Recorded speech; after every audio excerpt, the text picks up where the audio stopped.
You hit the ball off the ground in foursquare and over the net in volleyball. But have you ever tried putting that net on the ground? Reporter Soraya Burge noticed several BYU students playing a new game in Brigham Square and just had to ask what they were up to. The name of the game is Spike Ball, and it's turning quite a few heads. So it's kind of like volleyball in foursquare. You have two people to a team, 2-on-2.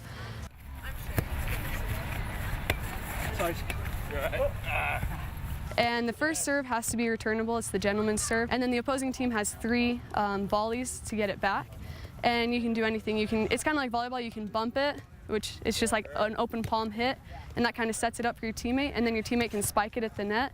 And as soon as the ball hits the net, it reverses possession. So it's like getting it over the net in volleyball, but you just hit it at the net, and it becomes the other team's ball. The nice thing to avoid any contention in the game, if there's any controversy, it's just a redo. BYU student Case Redder introduced fellow students to the game after discovering a set in his parents' garage last spring. Case and friends enjoy it so much, they often play on campus, hoping to interest enough BYU students for a chance to make it a BYU intramural sport. We'll play like 2 to 4 times a week, and we'll just post on our Facebook page, BYU Spike Ball, the times and places where we're going to play. That way new people can jump in and join us.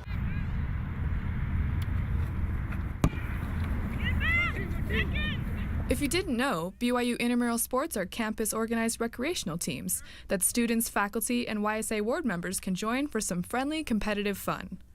Usually we end up having like an open net with like 2 or 3 guys. We want more people to come. And you know, there's people, everyone's walking just staring at us. And we're like, hey, come play spike ball. But is getting more students involved all it takes to create a new intramural sport? One thing is like the space, where would you play it? Then you have to have official rules to follow by. Here at for like soccer, we follow the high school standard soccer rules, and flag football are the national standard rules. Okay, so it's possible. But what if I'm not so good at hand-eye coordination?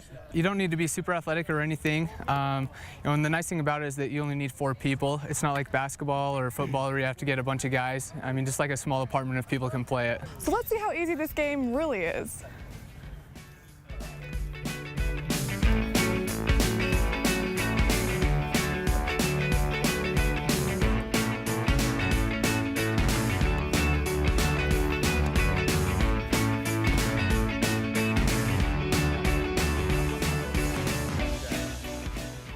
Okay, so if I can play it, you can play it. The question is, would you? Usually I see it in between classes, but I'd really like to start playing. Oh, yeah? It looked fun. If they do spike balls in intramural sport, I'll learn how to play it, and that way I can play for intramurals too. Sounds like we have a few takers. We've had quite a few girls jump in, and they seem to like it a lot. So, it's really not just like a guy's sport. Girls love to play it as well. Yeah. And with only 4 people, it's a good date idea too. Just 2-on-2, you can do couples. It might end relationships though, because games get pretty heated. So you gotta watch out for that. Well, the next time you see a ball, a net on campus, that's spike ball. And anyone can jump in. We have like 3, 4 sets, and we got a lot more. Just set them up and people can play. Soraya Burge, BYU Weekly.